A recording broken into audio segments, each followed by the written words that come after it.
Today we're going to take you to the Rocks area in Sydney. It's an historic site in just near Circular Quay, and there's a lot of history there to be told. So come along with us, but not you, Bobby, and we'll have a bit of a look around. So come on, let's go. Come on, Bob. Let's go. Come on, Bob.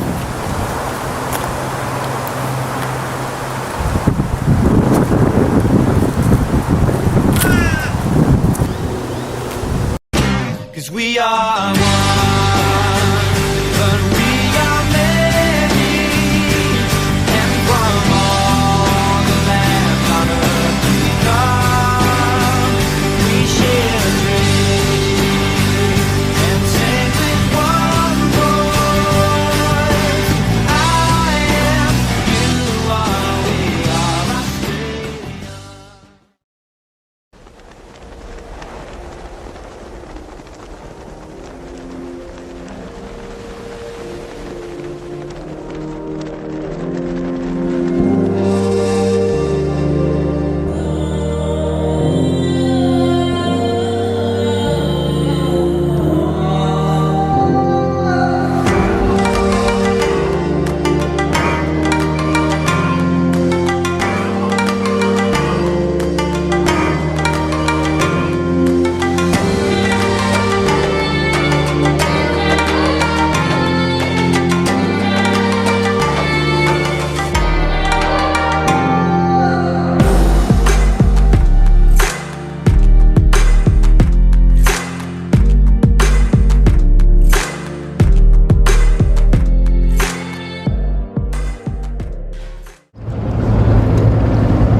The Museum of Contemporary Art is located on the site where the First Fleet landed in 1788.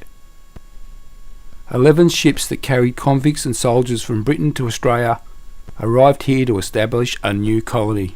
As such, it is an extremely significant site in Australian history. It marks a location of first contact between Indigenous and European peoples, as well as the beginning of the country's colonial history.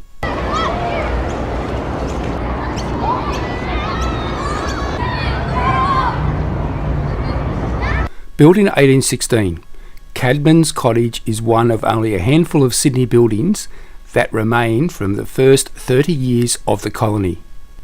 Over the years, this sandstone cottage has been a water transport headquarters, a sailor's home and a water police station, among other things. It used to be beside the water, but since the construction of Circular Quay, the harbour has moved 100 metres away. Very interesting. I just love this old building. For 150 years or more, old Cadman's Cottage has weathered time near Sydney's Circular Quay. It was built by a former life-term convict in 1816 or earlier, and now Sydney's oldest dwelling is being restored. John Cadman died in 1846 and was buried at La Perouse. He had no way of knowing that his sandstone cottage would linger through the centuries to become a monument to old Sydney town.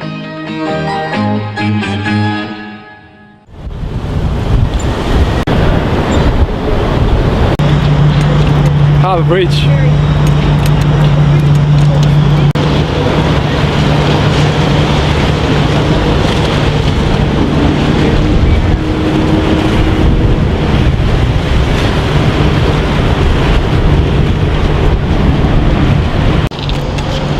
Sydney Opera House. These are the waterfront buildings. It's a shame they were run down, but at least now we might get the opportunity to get them restored the way they were.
time ball on top of Sydney Observatory. It used to be used to tell the ships what time it was.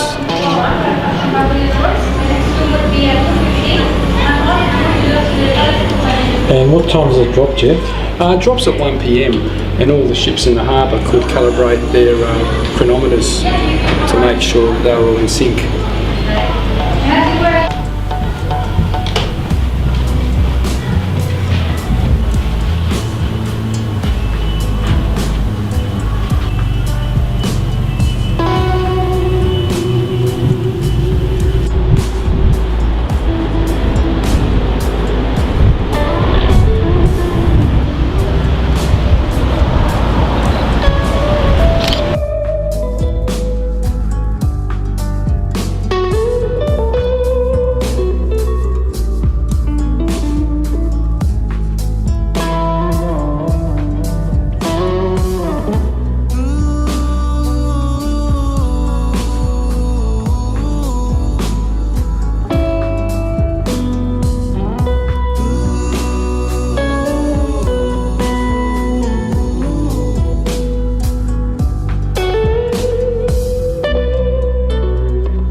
Observatory Hill at the Rocks, and this must be one of the most beautiful views of the Harbour Bridge, one of our most iconic bridges in Australia.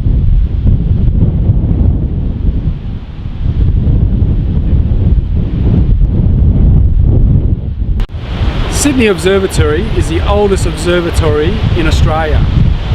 It's been in use for more than 140 years.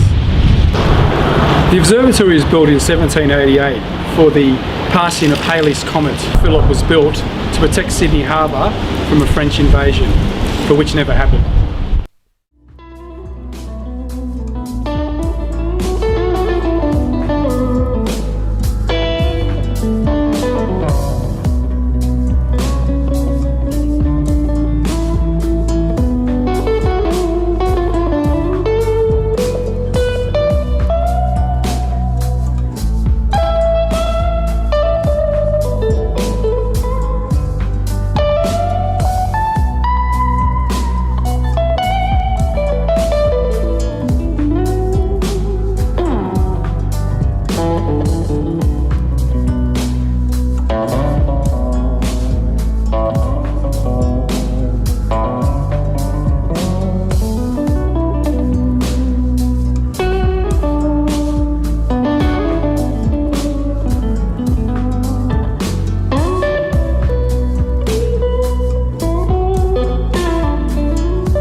In a future episode, we'll hold that at the back of Susanna Place, there's been a woman seen on various nights, so that's quite interesting.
So this is the home of the original Sydney Hospital. Yeah, it was located in this area, and that's the reason why it's called Nurses Walk. Then it was relocated to Macquarie Street.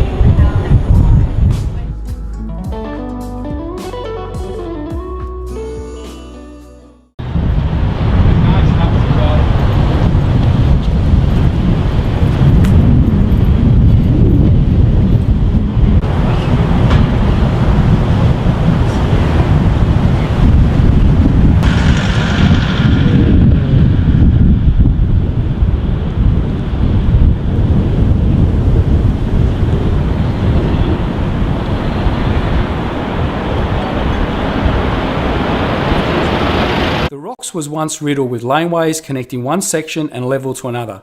Only a few of these narrow thoroughfares remain, but they reveal many secrets about the origins, growth and development of Australia's first colonial maritime village.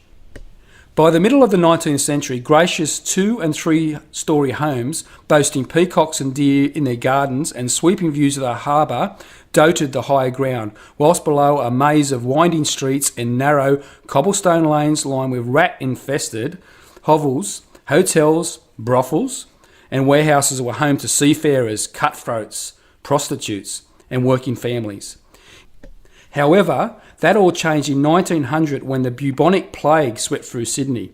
The slums that had given the area its reputation were demolished, and many of its notorious black alleys, nooks and crannies vanished into history.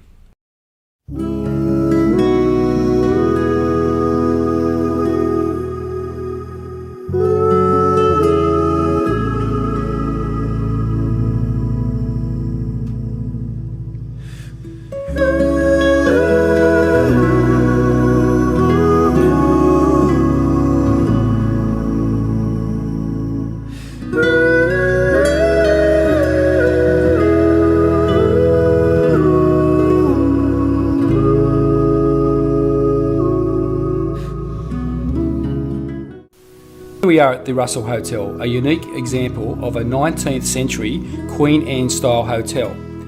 It features a picturesque Scottish baronial. The 3-storey hotel was built with roof shingles, rendered masonry, external walls with decorative string courses and other mouldings. The site was once part of the original Sydney Hospital.